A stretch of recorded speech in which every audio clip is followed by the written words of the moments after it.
He is a great poet in a land that loves writing and poetry. He won the Nobel Prize for Literature in 1995. Seamus Heaney is from Northern Ireland. He is the first Irish Catholic to win the Nobel Prize. He has written 11 volumes of poetry, 3 books of criticism. He teaches at Oxford, did teach at Oxford, and still teaches at Harvard. He comes this hour for a conversation about his country, about his work, about his poetry, and about his friends in poetry.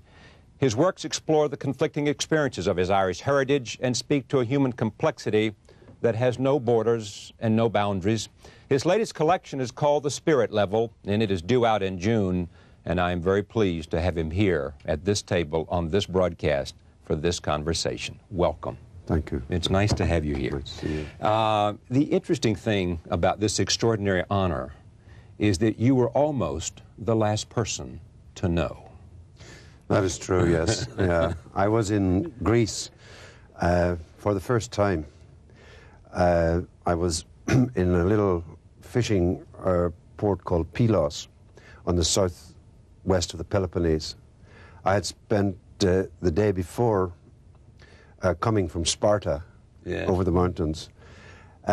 We were resting for a day. We had a very intense time. We were in Athens, Mycenae, and then Sparta, traveling with a Greek sculptor friend, Greek-American Dimitri Hadzi, whom I know at Harvard, and his wife Cynthia, Mari, and myself. It was a kind of just ardent, wonderful time. We were hermetically sealed in the actual intensity of the sights in both senses, S-I-T-E-S. Yes.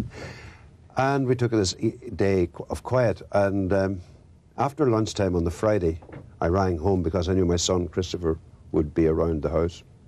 So I rang about 3 o'clock, 4 o'clock in the afternoon, and he said to me, Dad, he said, I'm so proud. I said, what? He said, did you not hear? I said, no, what?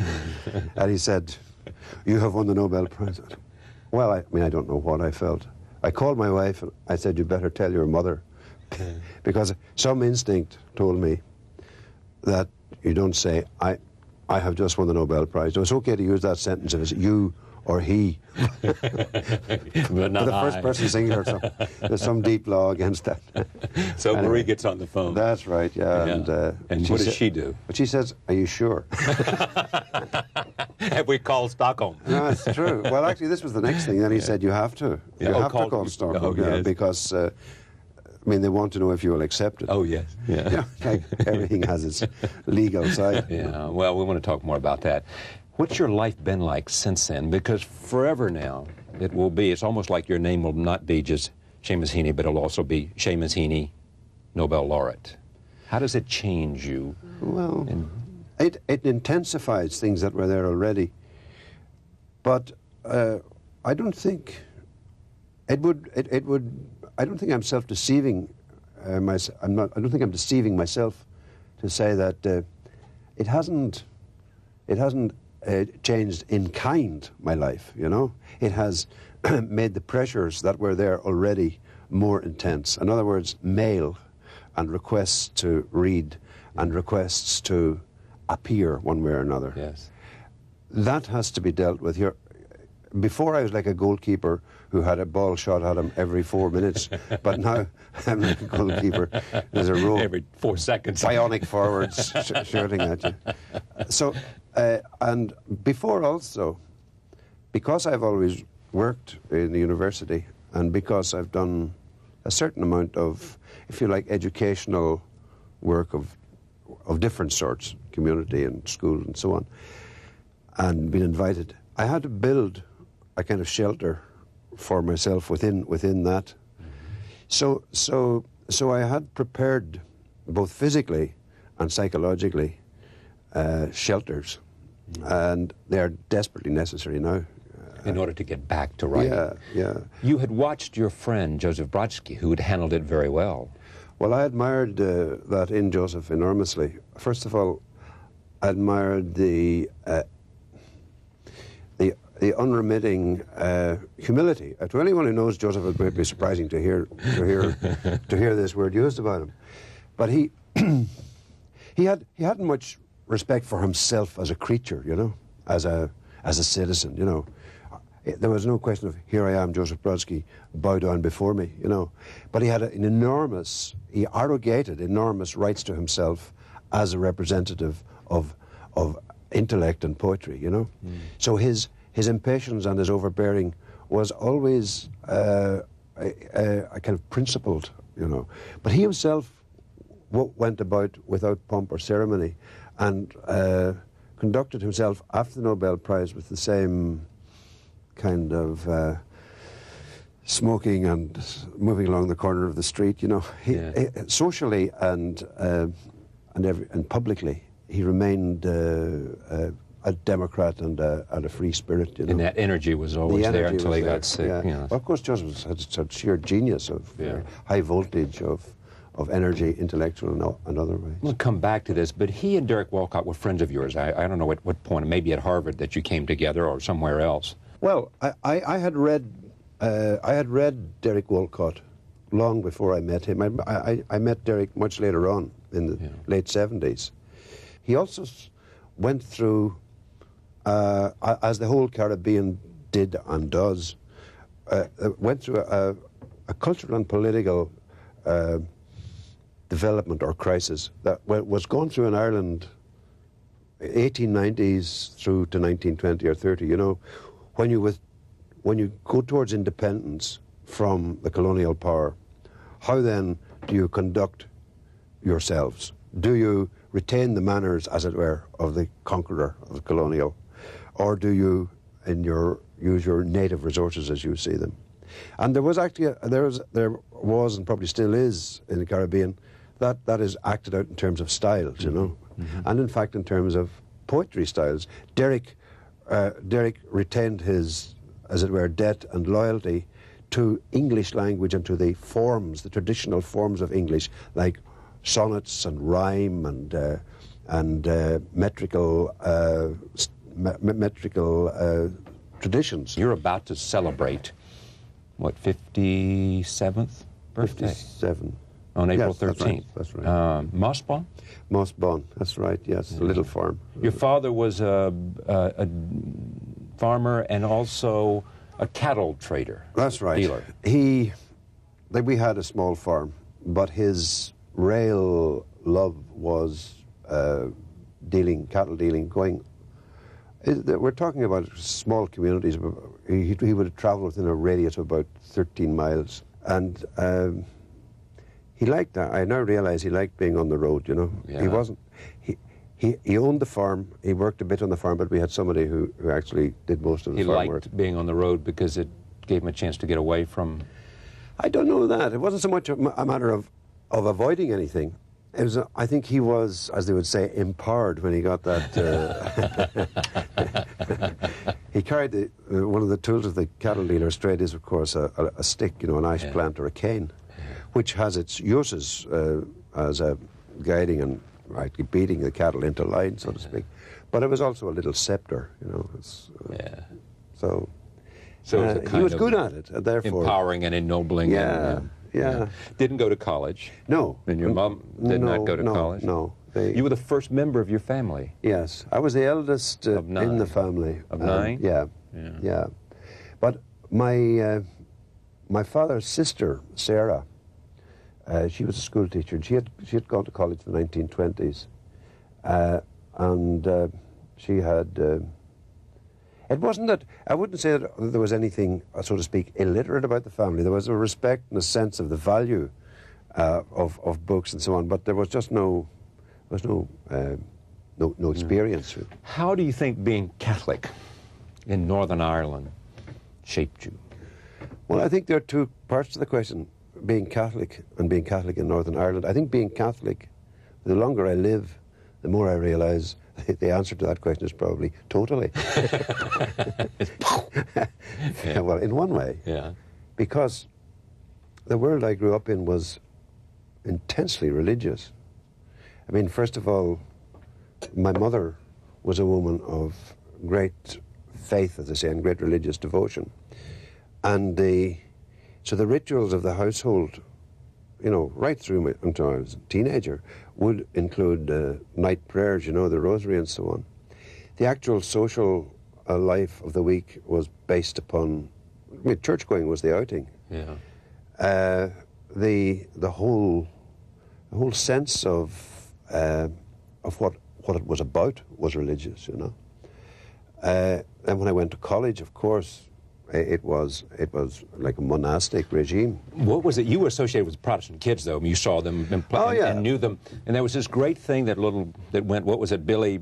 About King Billy from? Oh yeah, they had the. Depending on who said it. Yeah, but I would make a distinction between, if you like, the radiance of inner Catholicism as a child, and the sense of eternity, and the sense of grace and God-filled space.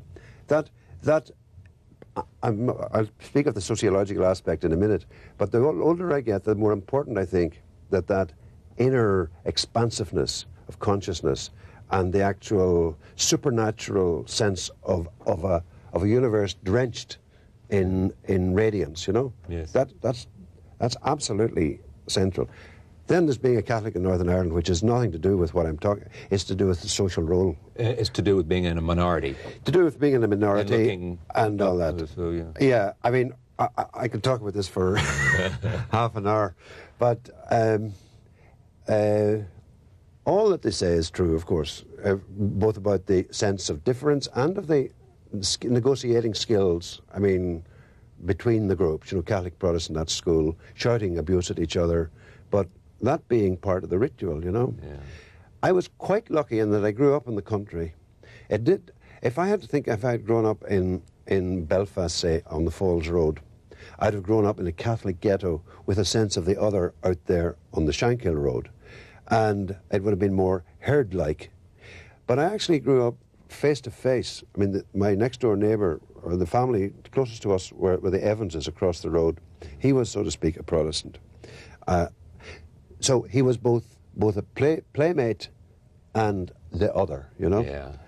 And I often think that I always remember one Christmas morning, and this to me over the years has become emblematic of the two traditions and so on. I went over to him to see what he had got from Santa Claus, and he had got a little, quite large in those days, a battleship. With little guns on it and everything, and it was kind of Royal Navy, and it was total loyalist, Protestant, Unionist, British, masculine, imperial thing. And what had I got? I had been given a kaleidoscope, And I thought, when I look back on it, this is the totally Catholic gift, So inward wonder, but no real possession, Yeah, right. And this was the battleship represented. Yeah, I was empowerment. An extension of... That's right, of control and patrol power. and Right. policing.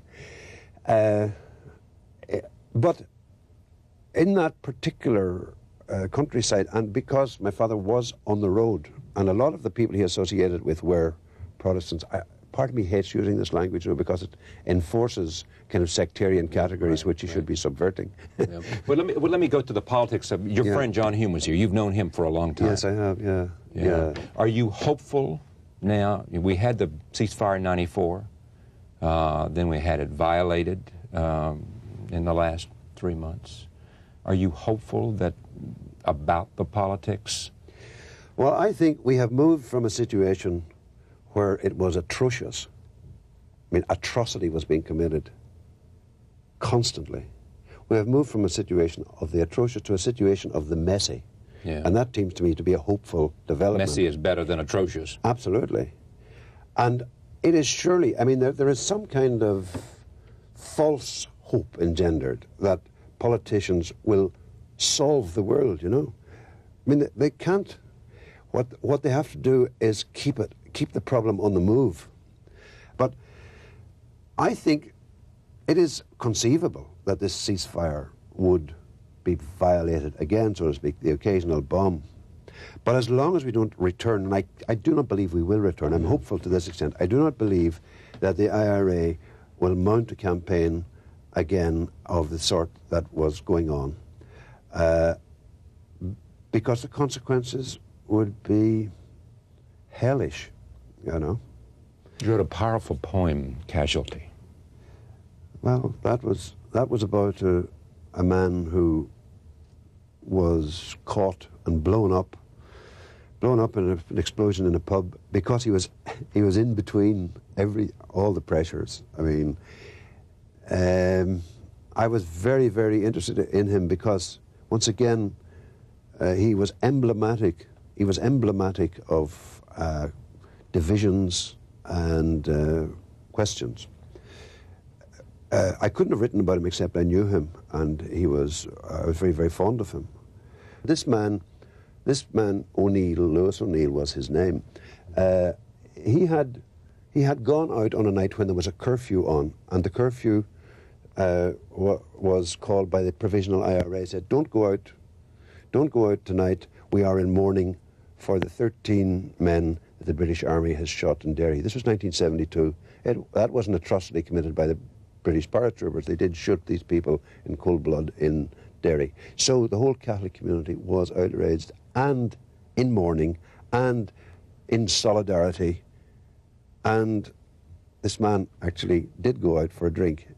To a Protestant pub? No, it wasn't a Protestant pub, actually. It wasn't? No, but it was a pub that was a pub that pretended to be closed, but it was open at the back door. Yeah. So the bomb came there, as it were, and so he had been punished for breaking ranks. At the same time, I mean, if you are James Joyce or Henrik Ibsen, you break ranks. You know, this is the path. The path towards freedom is a rank-breaking path. You know, so there are all those. Was there some people who thought you broke ranks when you moved to Dublin in '72? I've heard this, but they weren't my ranks if they thought that. Yeah, because you were. I don't know who. I mean, I'm not sure who would have felt that. I think maybe some Protestants, oddly enough, rather than Catholics. Really? Because there was just some notion that by moving to Dublin you betrayed, the Catholics felt betrayed. Well, I haven't, I didn't think that. You didn't hear that, Nora, and certainly. Did you feel any guilt? A slight guilt, of course, yeah.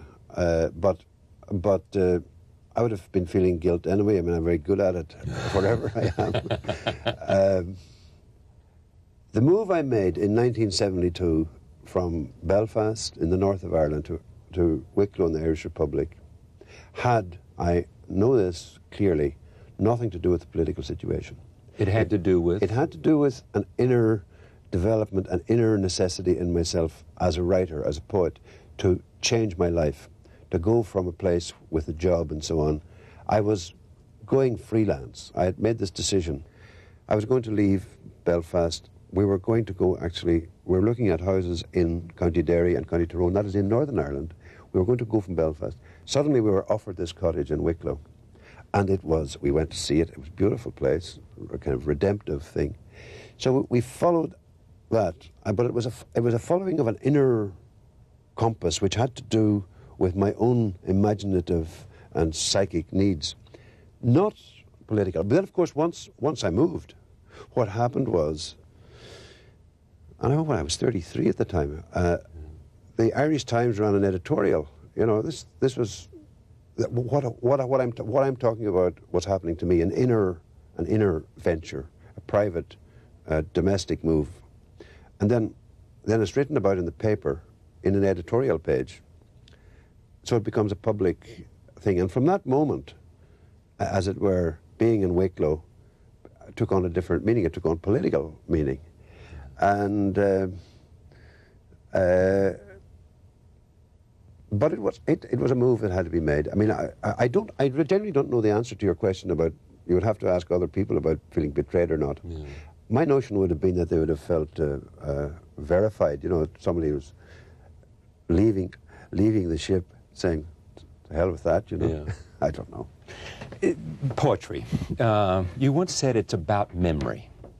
Well, yes. I mean, I certainly in my own case, and as far as I can see, in 80 or 90% of the cases, poems come out of some previousness. Yeah, that the energy for poems is it's like a kind of psychic fossil fuel. It's been there, and it comes up.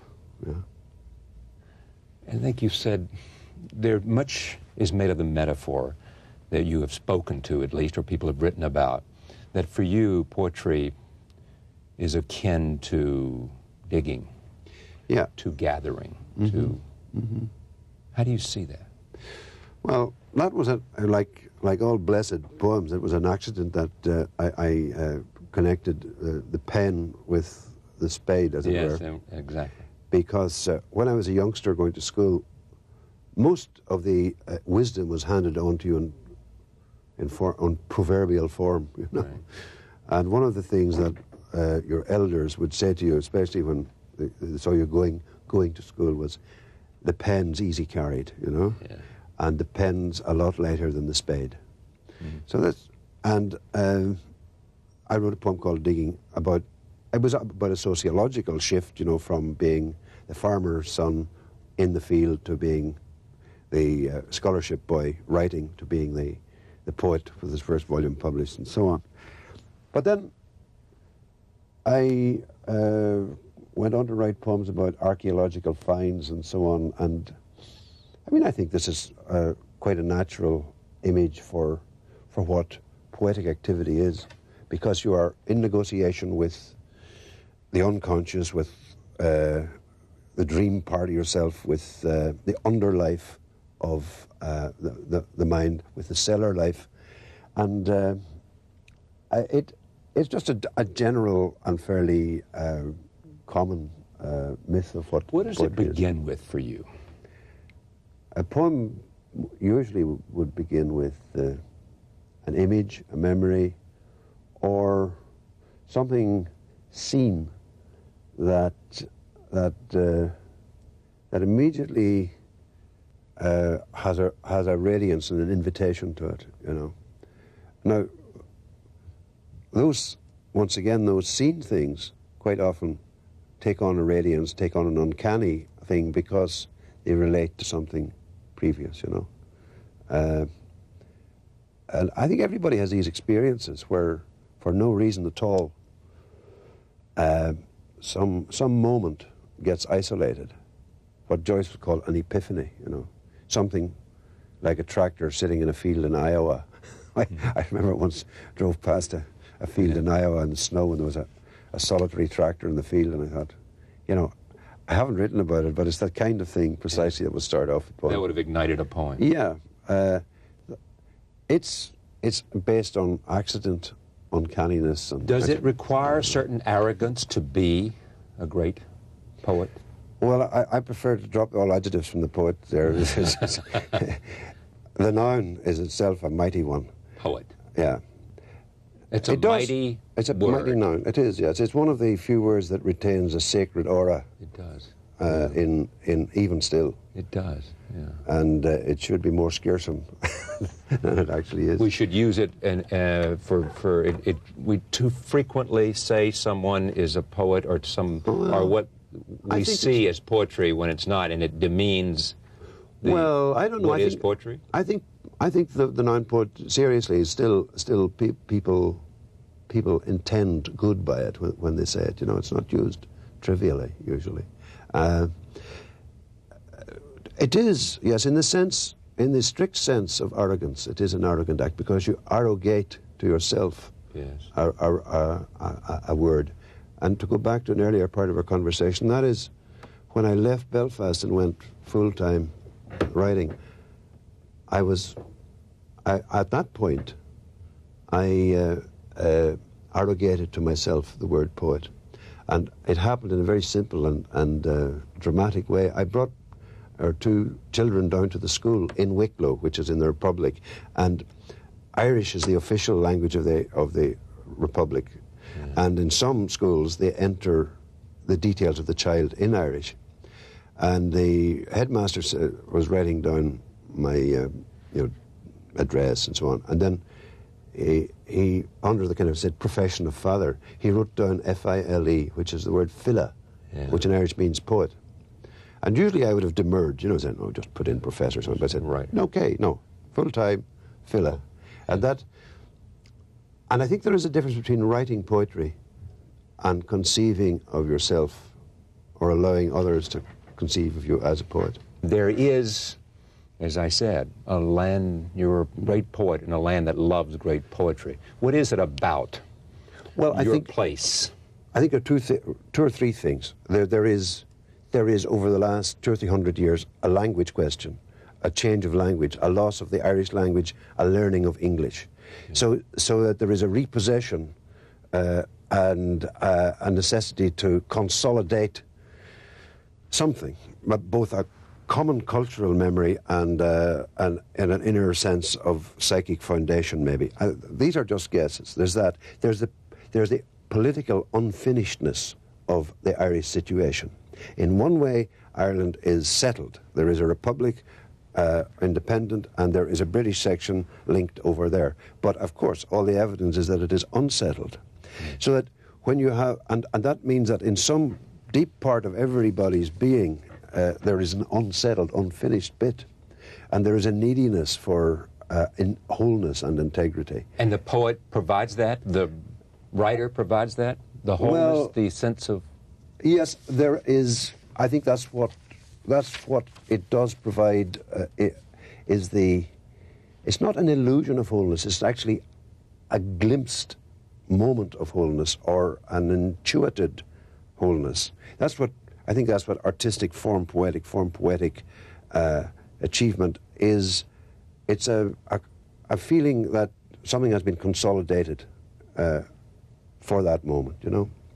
And so you could have a post-colonial theory of Irish poetry, or you could have a kind of linguistic theory of it, or you could have a notion that good writers, or great writers like Yeats and Joyce, call forth more, you know, that it's habit forming as a way of life, you know. There is a greater, I suspect, a sense of appreciation, certainly of the poet, that noun, than we have here. I think that is true. I hesitate once again to exaggerate it, but I do think it is true, actually, that the position, that the word, the poet has some public function. I don't mean that the poet has to appear in public. Yeah. But in the Irish Times, say, if a poem by Nolan O'Connell or myself or Derek Mahan or whoever appears on a Saturday, yeah. I mean, the Prime Minister will probably read it, you know, the President, Mary Robinson, will read it, the Bishop, the Protestant Bishop and the Catholic Bishop of Dublin will read it, your friends will read it. So that it's part of the language, and it's part of the possessions, and the name of the poet is part of the cultural possessions of the tribe still, you know. So there is actually a real truth to it, and then there is a kind of chic truth to it also, that, you know, etc. Yeah.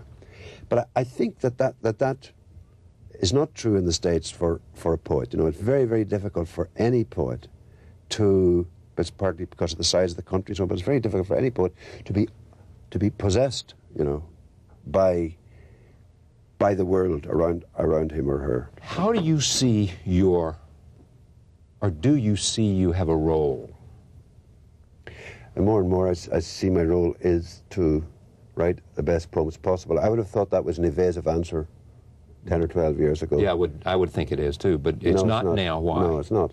Why is it a new role to do? Go ahead. Because I have actually professed poetry, if you like. I mean, I have been a teacher. I have done, and I believe in these things. I believe in standing up and giving lectures on poetry to undergraduates, and I believed in doing the Oxford professorship because partly I had a certain gift for doing it, yes. Separate from writing poetry entirely. For teaching it, for it's separate from writing. Explaining it. Yeah, it's separate from writing it.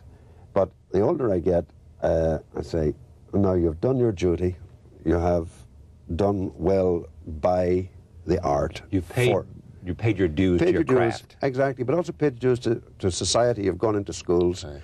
You have also, you know, gone to the fundraiser for the good cause and so on. Stop it, you know. You look back, I went through my study with a friend who was a kind of bibliographer man. I spent 2 months, 2 years ago, going through papers over the years. The number of 2 or 3 page things I had done for openings of exhibitions, you know, the number of introductions, the number of letters written to people, all of it part of the, as I see it, the covenant you have with, first of all, the covenant with the unpublished. That's one thing that poets have, I think. It's up to poets to look after the next generation of poets. I do believe that they should be doing the selection, you know. And poets should be selecting by some process the next generation of poets? Yeah, they should be listening. You know, they should. Listening. Yeah, inevitably they do. And ratifying, in a sense? Correct. Absolutely. But see, let me just go back 1 second, because I at least had some impression that something like that happened to you at some point. You became ratified. You became, you went into the mystery of the realm. Yeah. Am I right? That's right, yeah. First, I mean, the first thing is the sense of excitement in yourself when you write. Yeah. But the second thing, I mean, that comes, if you're lucky enough, something will happen and you say, I think I've done it, you know? Yeah. Then you want to know, you want some ratification. I mean, usually that takes the form of sending it out and having it published, which is, let us not forget, a magical moment from the unpublished to the published condition. I mean, that is ratification. Then, if you're lucky, a book maybe. And then you become a textual creature with the same name as yourself. You know? Then, if you're lucky, again, and I've considered myself to be blessed with luck, you meet poets you really admire who seem to think you're okay. Yeah. And this happened to me with Irish poets and Ted Hughes, for example. And you're saying that that's the responsibility of people like you. Well, it's not a written down, it's not a written thing, but I do feel that that's what. Yes, it does. But I also think that at the age of 57, you've stopped hearing what's happening to the 17-year-olds, you know? Yeah. And also you have paid your dues. So, you know. What's it about, writing the best poetry you can? What's that about? Well, it's about redemption. Really. Redemption. Yeah. That it used to be called making your soul. I think for someone who is a writer, at the sense of self-justification, the sense of having made your soul, the sense of having made sense or made something of it, is dependent upon the mysterious verification that comes with the sounds and words being put in the right order. There's a sense of you have advanced yourself a bit to arrive at where you were already. I mean, it's a very curious experience, the writing of a poem, or indeed the reading, an exciting reading, which is carries you out with a sense of yes, yes, yes, but you arrive at a place somehow that you foreknew, you know. Yeah. And I think it is to do with wholeness and a sense that all that is possible has nearly got done, you know. Do you think at age 57, approaching 57, do you think about different things now? Is the subject matter for you changing? I don't know that the subject matter is changing. I think that the perspective or but Joseph Brodsky had this phrase which came from Frost, the plane of regard. He was very fond of the plane of regard. The plane of regard changes a bit, you know, but the actual kick-starting thing, the things that move you, the things that you're temperamentally animated by or attracted to, those don't change that much. I mean, they can't afford to change that much. It's your sense of the world may widen or whatever, but as a writer, it's your nervous system, your temperament, you know. In conversation with you, I'm reluctant to exaggerate because you'll slap me. It is I think someone said of Winston Churchill that he mobilized the language and saved a nation. I think John F. Kennedy said that in World War II. Have you used your gifts as best they could be used? Yes, I think so. I mean, I'm not a political leader. I know you're not. I didn't have to mobilize anybody. Yeah. But I had to move truly.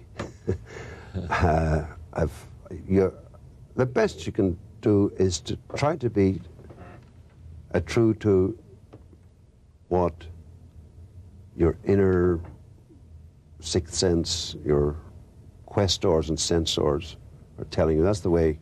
I think the older you get, maybe the less certain you are what your quest or sensors are telling you.